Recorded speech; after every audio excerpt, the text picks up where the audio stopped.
Welcome to the After Chat. I'm Michael, I'm Madison. and today we are talking about why our church is the way it is. Interesting. You ready? I am. Let's do it.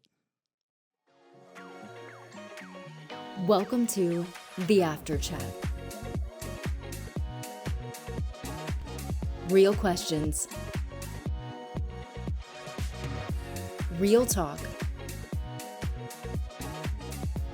Real life.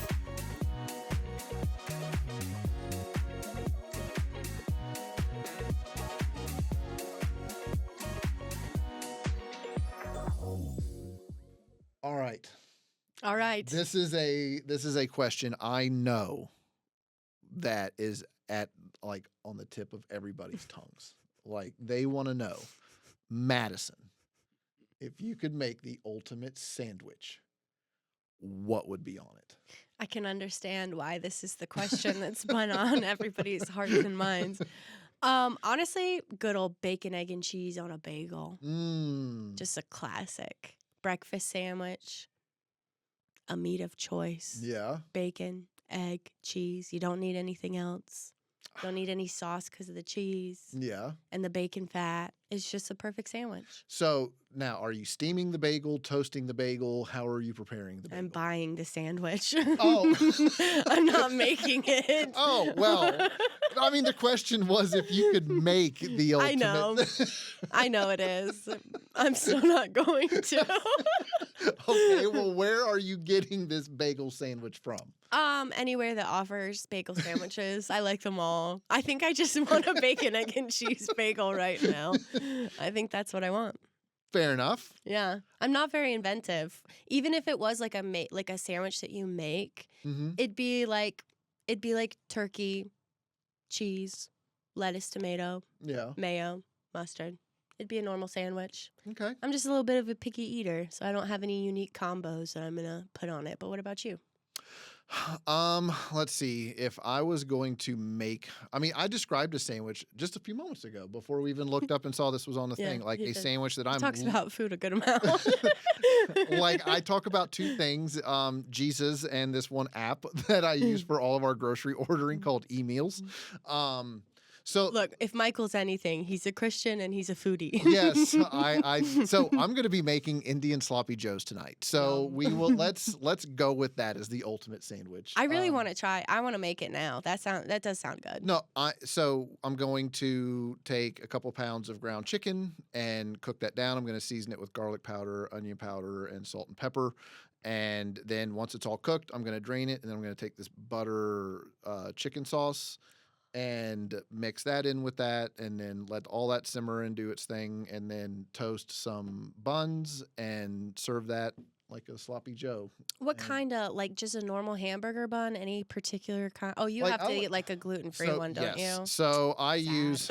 I'm sorry. So, I found that if you toast those in the oven, they will typically soften up and not be so dense. Okay. Or you can actually steam them as well, half them, and then put a little steamer basket over that makes boiling sense. water, because some of the gluten-free rolls they are like bricks, and they sit like bricks in your stomach. So, I will be doing one of those two. Nice. But what about the girls? What do they go? They don't get like the real it. thing? So they get whichever one is on sale. Nice. Nice. I love it. That is what the children get. They get whatever is on sale. Yeah, there you go. And they're happy with it. Yeah, so, as they should be. Because they don't know any different. At least they're not eating the gluten-free one, right? No, they all turn their nose at it, and they don't want it, and I don't blame them. Yeah. Because if I didn't have to, I wouldn't do it either. That's very fair. But no, so that's the ultimate sandwich that I'm going to be making tonight. But I do love a good old-fashioned brisket sandwich. Ooh, yeah. One that I've made out on the smoker. Yeah. Hit it with maybe top it with some grilled onions, and then some additional barbecue sauce, and some sort of cheese, like a cheddar or an American cheese. Like, it is super good. What kind of barbecue sauce do people have in the Midwest? Is it sweet or vinegar? It is sweet. Okay. And so I actually order, well, now they're starting to sell it in some of the Walmarts here. I used to order it online. It's called Blues Hog. It's all like tomato based, like Kansas City style stuff. And no, it is. Sounds good. It is fantastic. And Sounds pretty good. if I was making something other than that tonight, like, and I got to pick my ultimate sandwich for this evening, it would be a brisket sandwich. I didn't include any context for that. Michael grew up in the Midwest. That's why I asked him why, what barbecue sauce is in the Midwest. That would have been funny if there was just no related reason. Just like, and what about California? Well, no. I am from the Midwest, and that is what we have. Well, hey, let's segue here because you were in the Midwest, but you ended up here in Virginia at PCC. When did you first come? So I came to PCC in 2012. That was my last duty station in the military was here in Virginia, and so I stayed here and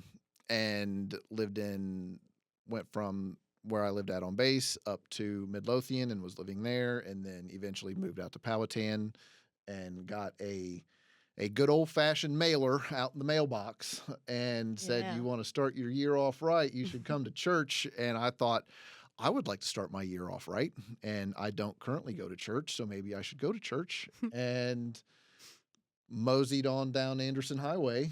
I love it. That's awesome. To PCC and sat in the back left corner of the big room. And that really was how I ended up here at PCC. That's awesome. I showed up when I was a teenager. I can't remember what year it was. I just know that I think I was 14 or 15. I could probably stop and do the math, but I'm not going to. And my family, they were looking for a house out in the area, and we were about an hour, maybe 45 minutes to an hour away from where we were living at the time. So my mom knew that we would want a church where we were living, so we started visiting before we actually moved. And that was when we visited PCC for the first time, was when we were going to be moving out here eventually. And then we ended up not getting that house. We got a house that was even further out. So we, after I was here for about a year as a teenager, we ended up going to a church that was even closer to where we lived based on where we ended up. But then I came back as a young adult when I was about 22, and I've been here ever since. And that was you started out at the Amelia campus, right? I did, yeah. I came back in. Beth Stoddard and I had formed a connection when I was a teenager because I was serving in the student band. And she was looking for people to add to her band out here in Powhatan, but the nights for rehearsal on Tuesday nights didn't work with my work schedule at the time. So she was like, well, hey, we have another campus that really needs some help. And it was honestly perfect because at the time I was working in the public library in the Amelia in Amelia County. So people were able to come to church and potentially see someone up there leading worship who they actually saw in the community, which was a huge bonus. Yeah. But yeah, I loved it out there. I learned a lot in my time out in Amelia. And I've been loving it here at our Powhatan campus since about, I think it was like 2021 maybe. I was hired to be here full time. So, and I've been at Powhatan campus ever since. A bona fide librarian. Yeah, well, not really. Oh. You have to have a master's degree to be actually called a librarian. Really? Yeah, it's master. Like they just don't throw that title around willy-nilly. Nope, it's a master's of library sciences is the degree. And my director literally told me, do not go get this degree because you will be paying off student debt for the rest of your life with a job that you will not be paid enough to pay off that student debt for. So I'm like, thank you, ma'am. And, so what was your title? I was I went through lots of different jobs. So while I was there, I got hired when I was 18, and I was there for until I was 22. So 23. Anyways, I went through multiple phases. Circulation assistant was the one for the longest time. That was like the front desk person. Okay. Without being called a librarian, was the circulation assistant, and then I ended up being the office manager eventually. So. Well, there you go. Yeah, I was not a good manager. Not a good supervisor. Well, were the books put back where they were supposed to? Sometimes. It would depend on the section and how much we had to put back. The kids section of the library. Things it's hard to shelve those books correctly. I can't. Look, you try and shelve books alphabetically for 5 hours straight and tell me if you get them all right. That is too funny. My career change was wonderful and exactly what I needed. I love being in ministry now. I will never go back to shelving books. I love that. So we're going to be talking about why our church is the way that it is. And so we thought that it might be helpful to kind of state what our church's mission is. Like, our church exists to reach people that don't go to church so we can all live the fullest life possible through Jesus. Boom. You'll hear that a lot here. You will. I think it's in every single pre-roll before every single service. Our purposes, I don't know if our purposes are in the new one or not. I shouldn't. I hear it. Now I know that if the video started be. playing, I would recite it word for word. Not a clue. No, it is. They are in it. Okay. Yes. I would assume as much. It would make sense too.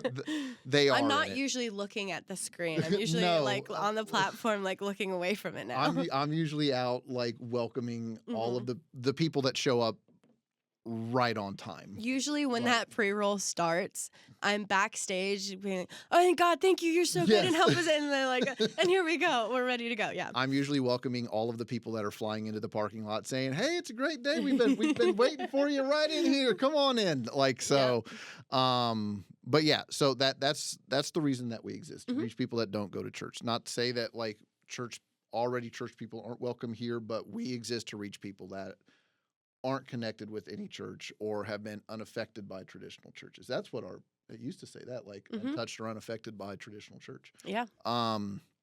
So, but that is why we exist. And everybody can do nobody can do all the things. Right. So like we focus on 5 purposes. Like these are the things that we want to get right so that people can live the fullest life possible through Jesus. And it starts with know God. Like if you come into any of our campuses or any of our locations, you will see these 5 things on the wall, hanging from a ceiling. Yep. I think they're actually hanging from a ceiling and on the walls here at the Powhatan campus. I don't know if they're hanging from the ceiling anymore. They were for a while. When they were hanging from a ceiling, it got swapped out with like some decorations at one point, and I don't know that they ever went back up. We changed it at Christmas. But they I know they're on the wall out here. You'll see them. You will see them. But maybe they'll return to our ceiling again one day. Who knows? I know. We literally walked past them to come to here. Yep. So they're on that wall. That way. Yes. We also talk about them a lot in our vision casting to Dream Team members. We want them to understand that we do have an intended path for people when they show up, that we do have a place that people who don't know where to start can look and figure out where to start. So you will hear this language a lot around here. And every VIP, like all of our Dream Teamers here, I know that because I write the VIP each week. And so which is a vision, information, prayer. It's a little team rallying moment for everyone. It's a little razzle dazzle to start the day. And we go, I put a spreadsheet in place, which she's not going to be surprised by that, but we do have a spreadsheet, and we go through each of the purposes and then each of the values. But it all starts with knowing God. Like our services are designed to be inspiring and relevant, and meant to be like a celebration as we worship and experience the transformation of the Holy Spirit. And so we want to get everybody. We believe that everybody should be planted in a church, not church hopping, because you can't really build community that way, but in one place, in one church where that is your home church. And make it a priority. So that is like our first purpose is to help people connect and know God. Yeah. Our next one is to discover purpose.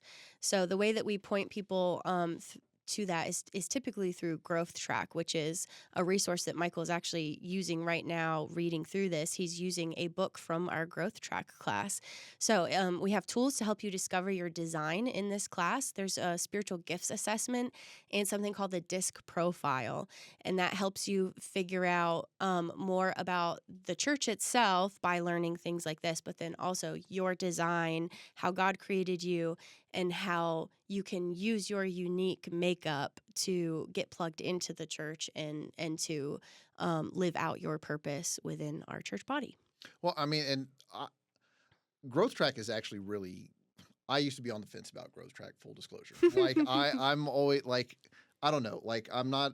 I have a love-hate relationship with like personality assessments, like Yeah, I like can understand. like all of that, because I think a lot of people. I go back and forth too. Because a lot of people, and I did this too, like they either use it as an excuse, well, that's just how I'm made, like to argue for their weaknesses, or Yeah, or they you put feel yourself in a pigeonholed. box, yeah. Yes, Yeah. instead of just looking at it as like, here are some things that you might need to know about yourself, Yeah. like like your likes, your dislikes. A lot of people don't ever take a lot of time to be reflective in that way, and Yeah. so like what I find is these things are helpful to that end, and then also like. We want you to know exactly what you're getting into if you are going to be a part of our church. Yeah. We don't want anybody to make an uninformed choice or decision. Mm-hmm. We want everybody to know exactly who we are, what we believe, what we're about, what our mission is, and what we're going to be laser focused on. Yeah. Because we do say no to a lot of things, so that way we can say yes to the thing that we know this church was put here to do. You just hit one of our core values, but we'll get to them in a second. Yes. And so that's really what Growth Track is. It's an opportunity to learn all of the things that you have that you can be a part of inside the church. Yes.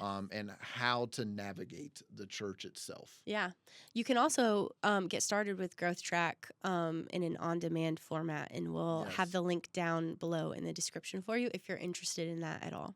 And then our next purpose is Get Real. And we do this through small groups because it's easy. You come in on Sunday mornings, it's bustling, it's busy, and you might not always know exactly who your people are. Yeah. And that is real, and where you can go and talk more about what you're learning on Sunday. Like, and you see this like in Acts where people would go to the temple and then they would go to their homes to break bread and then talk about what It must have been so much fun. It really does seem like it must have been so much fun to be there. And so that's what this is. That is we get to do a version of it. Yes, and that is what small groups really are for. Mine meets Tuesday nights right here. And so I've been a part of this small group since 2013. Wow. Like this small group has been active. It's gone through a couple different iterations. Like we've had some people come, some people go. But I mean, there's still like 4 of us that have been there since the whole time. And it's great, but that is where you can go and be real about the questions that you have.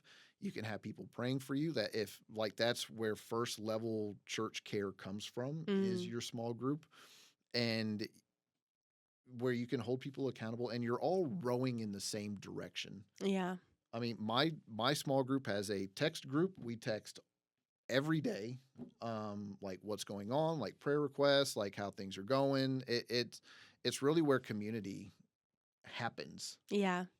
Yeah, particularly at a campus like Powhatan, that was a big adjustment that I had to make when I came from Amelia. That was it was a different feel to the Amelia campus because of the size of the people, the size of the number of people that attended, but then also the fact that there was only one service and it was held inside the high school. So people were setting up and then tearing down together. And so a lot of people would linger and help with the tear down. And I just felt like I kind of got to know everyone. But here at Powhatan, it's a lot different. We have 3 services. Things are very fast paced. It's a big building. There's lots of stuff going around.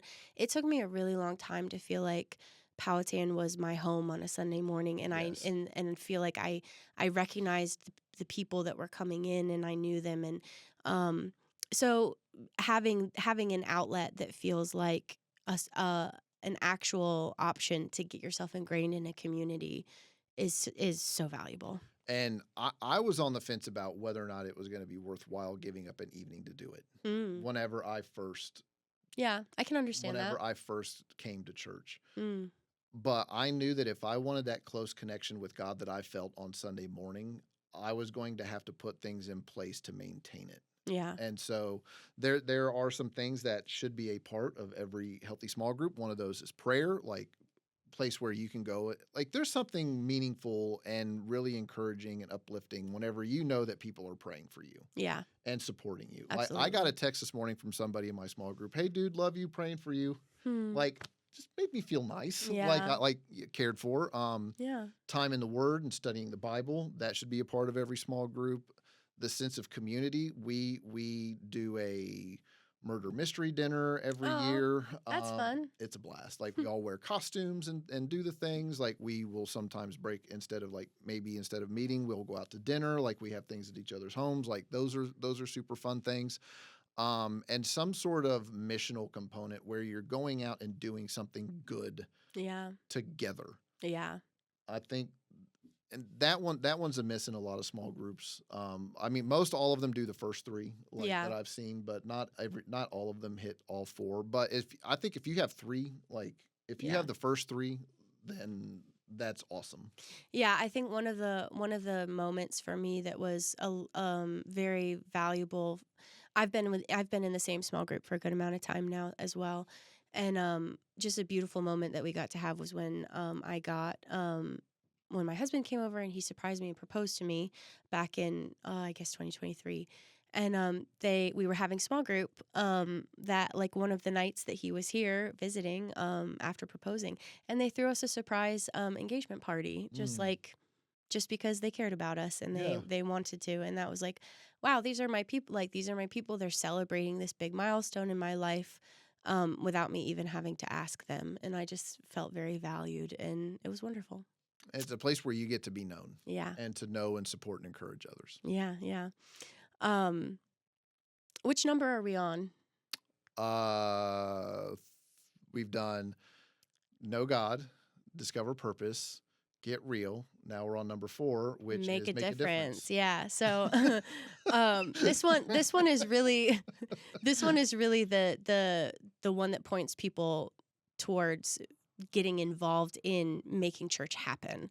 The church, there's a blurb here on his screen that I'm reading that says the church needs you to make a difference, which is really true. We cannot put on a church experience in any capacity without the people who serve on our dream teams. And as somebody who gets to lead a team that is within a portion of the dream team, it is so cool to see people live out their faith and grow, not just through sacrificing and serving, but also through because of the situations and the people that you get put around. Very similar to getting real in a small group, you can do a similar thing by making a difference with the people that you work Mhm. next to. It impacts you and it impacts others.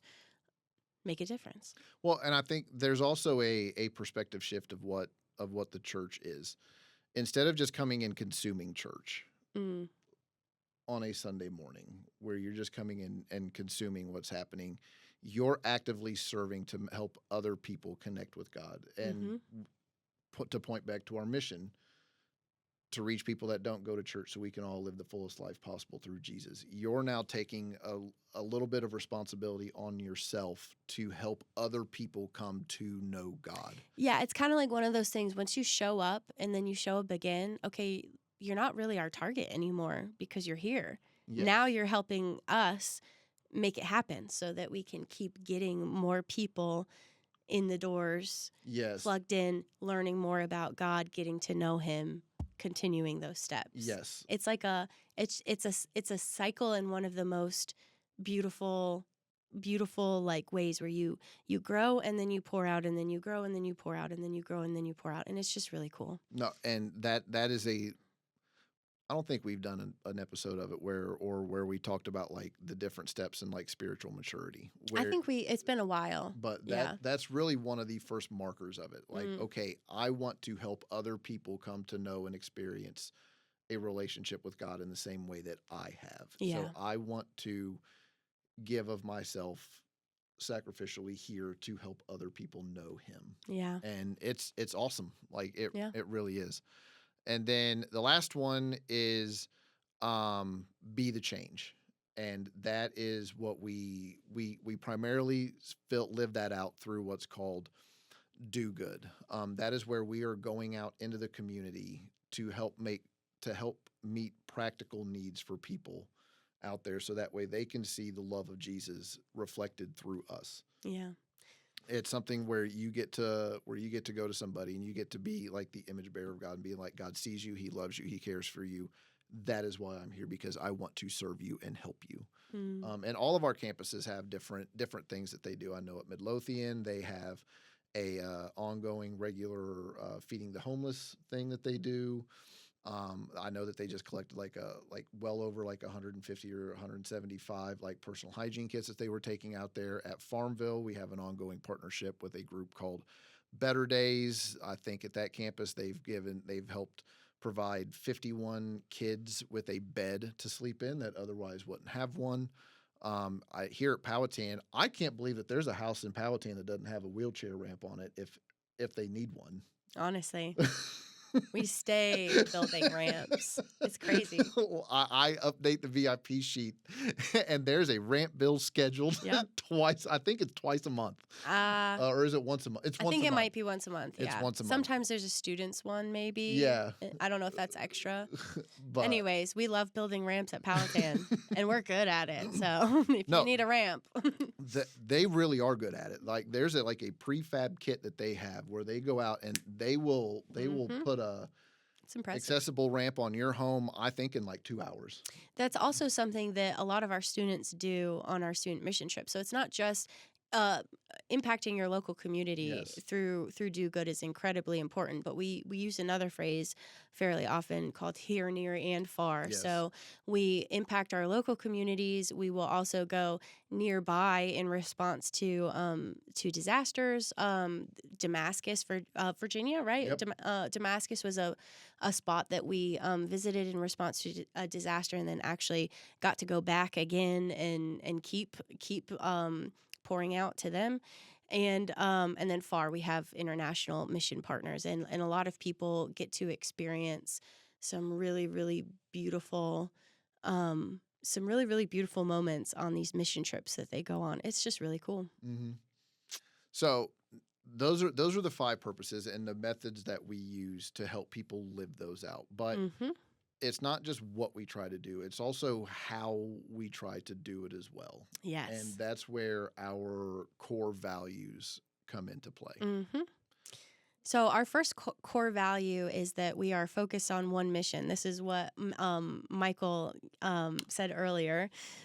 He said word for word, we say no to many things so that we can say yes to the things that we're specifically called to. It's so ingrained. Yes. At this point. We're unified on our focus. We're united. We're laser-like with our focus. Yes. And that includes being accessible, which is removing physical, emotional, spiritual, and personal barriers to the church and God. We are spiritually healthy, modeling for one another and our community our foundational pursuit of corporate worship, personal Bible study, prayer, serving, authentic relationships, and giving. And we're unified. We set aside personal preferences to wholeheartedly support the final decision of the team. And what this looks like is just, I'm not going to be upset if we don't do this one song that I really, really love because the language in the song is maybe not that accessible to someone coming for the first time who is like, what does that mean? I don't know anything about. I'm trying to think of an example of a song that would be something that we have passed on, and then all songs immediately evaporate out of my head. But there are a lot. There's a Brandon Lake song, actually, that is a great example of this, and I can't think of what title it is.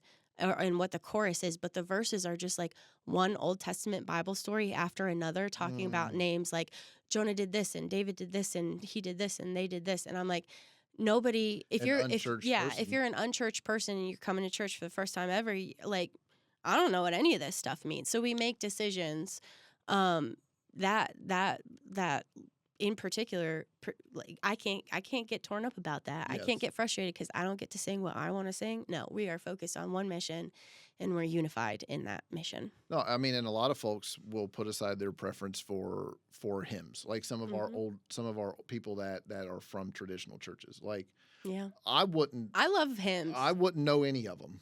Like because I didn't grow up in church. Yeah. And so whenever I go and preach at St. Mary's Woods, we sing the hymns, but I don't know any of them. And I also don't read music. Yeah. So I'm That makes looking that much at it harder, and yeah. I can't follow, and I am off on literally everything. But these people that have been singing these hymns for 60, 70 years, they're crushing it. And I know that they're just thinking, Pastor doesn't know any of these songs.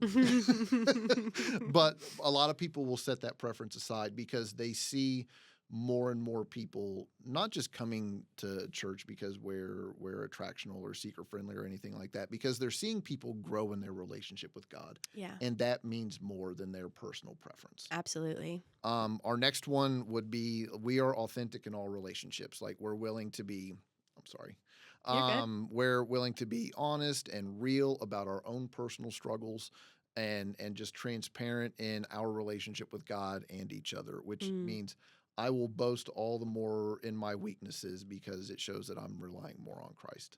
Yeah. Like that.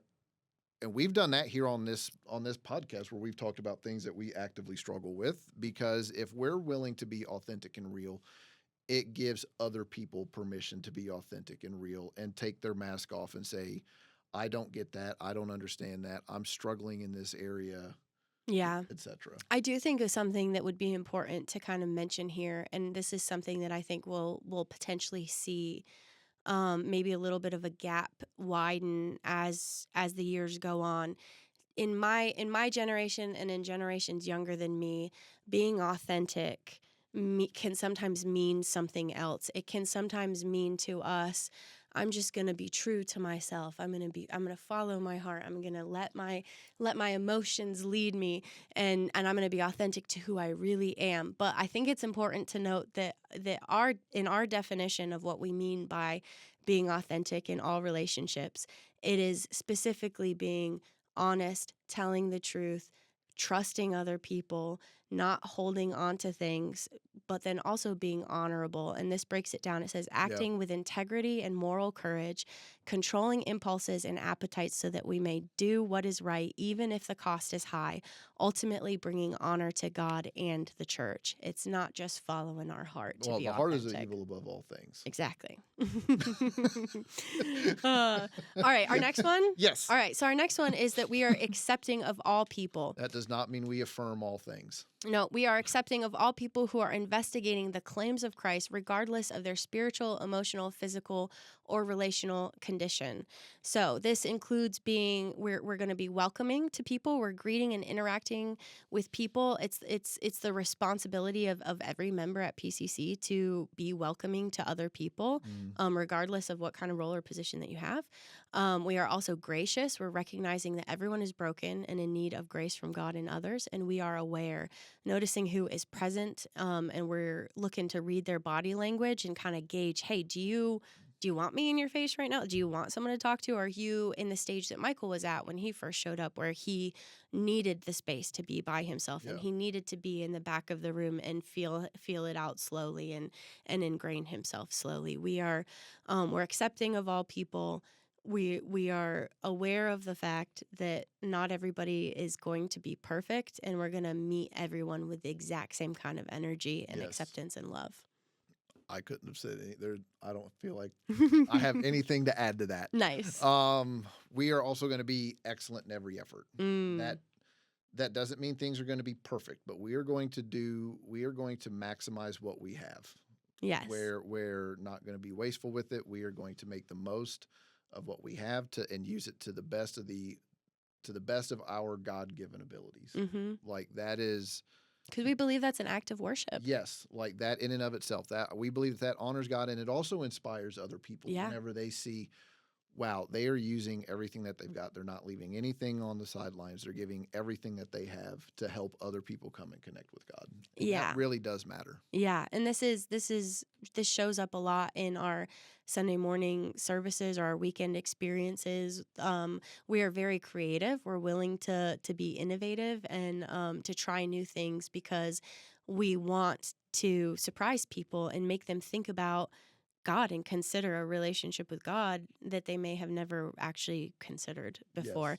And we also want to be relevant in what we share with people because we care about them seeing that Jesus can change their life and make them better. Mm-hmm.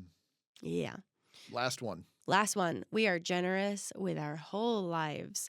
So we're generous because God has graciously given us what we need and even more than we deserve in our life, our talents, our relationships, our experiences, our skill, and our money. And we graciously offer all of that to God, His church, and His people. This includes being committed, sacrificial, helpful, and available. And that can look a lot of different ways in a lot of different roles in a lot of different life seasons. But showing up, serving, financially giving to the church, sacrificing and loving other people, being helpful to just pop in however you're needed, and continuing to be aware not just of how you are showing up to other people, but being aware and available to listen to God. What is God Yes. telling you? This says in particular, being open to invitations from God to give of ourselves for the good of others at any time. That has nothing to do with being inside the walls of this building. It has everything to do with how you're living your life and what your connection to God is, which it should be open. It's really whenever we first started talking about these core values, like way back in the day, and like we were going to bring these in, and these were going to be the ways in which we do it. Mm-hmm. Before that, like we did have a version of it, and Brian would say something to the effect of, "God has first right to every single aspect of my life."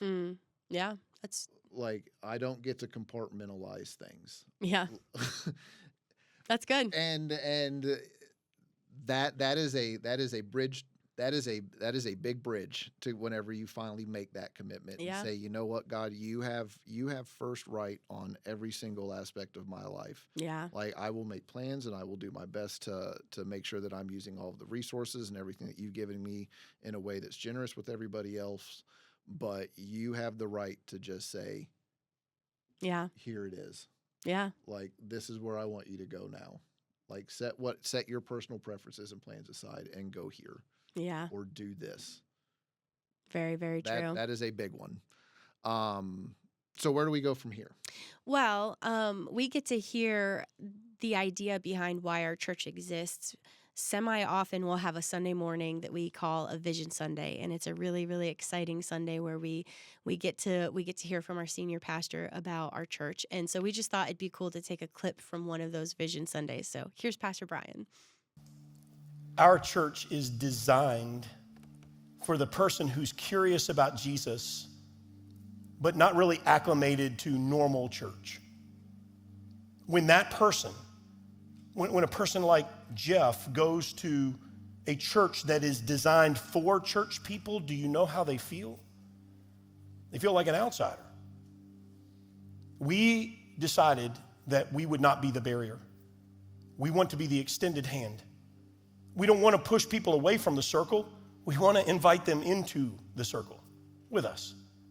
We want to keep stepping back and making room. And along the way, in the history of our church, nearly a couple thousand people have been baptized and thousands have gotten connected with God and given their lives and their futures to Jesus. That 21-year-old that I mentioned when we started today, the guy who was a mess and had too much ego to admit that he was a mess and had no idea how to be a good husband and a dad, that was me. And the church I stumbled into in Chesterfield, they just loved me. They invited me in, rough around the edges and all, and they welcomed me to the table, and they spoke encouragement and life into me, and all of that empowered me to get real about myself. And along the way, I heard the voice of God, And I discovered real and life-changing connection with him.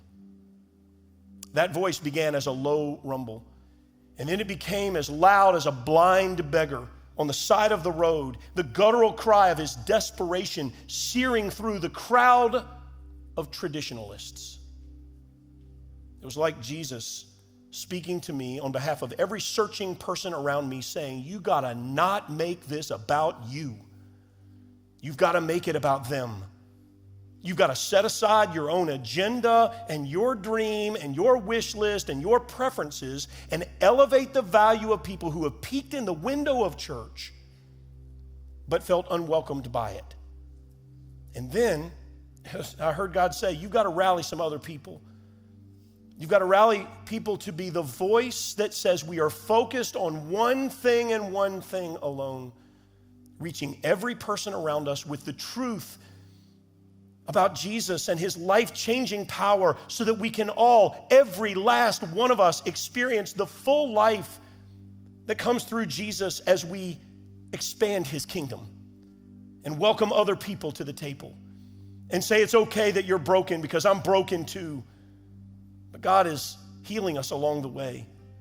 The full life that God offers is not found in our own agenda. It is found in the God-sized mission that God gave to us. So church, let me invite you. At every one of our campuses, wherever you are, online, I want you to stand up with me right now. And I want us to renew our commitment to filling every empty seat and making space and room so that people can come and staying focused and reaching our fullest potential, knowing that we are not capable, but God always is. I always love Vision Sunday because it's just a great refresher for everybody, especially for people that we've picked up throughout the year, to really hear it directly from Brian, what our mission is, what the vision of our church is, and how we live that out in a way that honors God. And so, yeah, I love that. Yeah. Now, hearing all of that, you could still be left with some questions, or you could be attending for the first time and have questions. You could have been attending for years and have questions.